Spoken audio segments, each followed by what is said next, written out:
প্রিয় দেশবাসী, আসসালামু আলাইকুম। বিনা ভোটে ক্ষমতা কুক্ষিগত করে রাখতে ক্ষমতালোভী হাসিনা সকল রাষ্ট্রীয় প্রতিষ্ঠান, রাজনীতি, অর্থনীতি, ধর্মীয় ও সামাজিক মূল্যবোধগুলোকে বিনষ্টই শুধু করে দেয়নি, ভবিষ্যতে একটি নতজানু পরগাছা প্রজন্ম তৈরি করতে দেশের শিল্প, সংস্কৃতি, শিক্ষা ব্যবস্থাকেও সুকৌশলে ধ্বংস করে দেওয়ার অপতৎপরতায় লিপ্ত রয়েছে।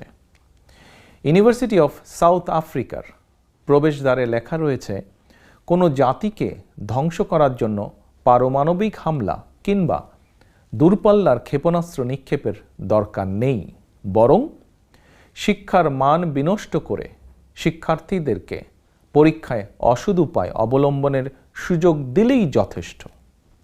এই কথাটির তাৎপর্য বোঝার জন্য দেশবাসী বাংলাদেশের বর্তমান শিক্ষাঙ্গন এবং শিক্ষা ব্যবস্থাই হতে পারে একটি নির্মম উদাহরণ। অটো পাস, অবাধ নকলের সুযোগ আর ক্যাম্পাসগুলোকে ছাত্রলীগের সন্ত্রাসীদের নিরাপদ আস্তানা বানিয়ে ইতিমধ্যেই একটি প্রজন্মকে বিভ্রান্তির বেড়াজালে আবদ্ধ করে ফেলা হয়েছে।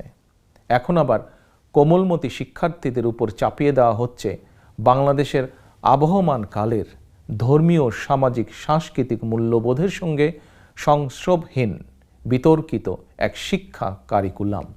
এভাবে একপেশে কারিকুলাম চাপিয়ে দেওয়া কিংবা স্কুল খোলা অথবা বন্ধ রাখা নিয়ে এক এক সময় এক এক রকম সিদ্ধান্ত স্বৈরাচারী হাসিনা মনে হচ্ছে স্কুল কলেজের শিক্ষার্থীদেরকে অন্য কারো ইচ্ছা পূরণের হাতিয়ার হিসাবে ব্যবহার করছে।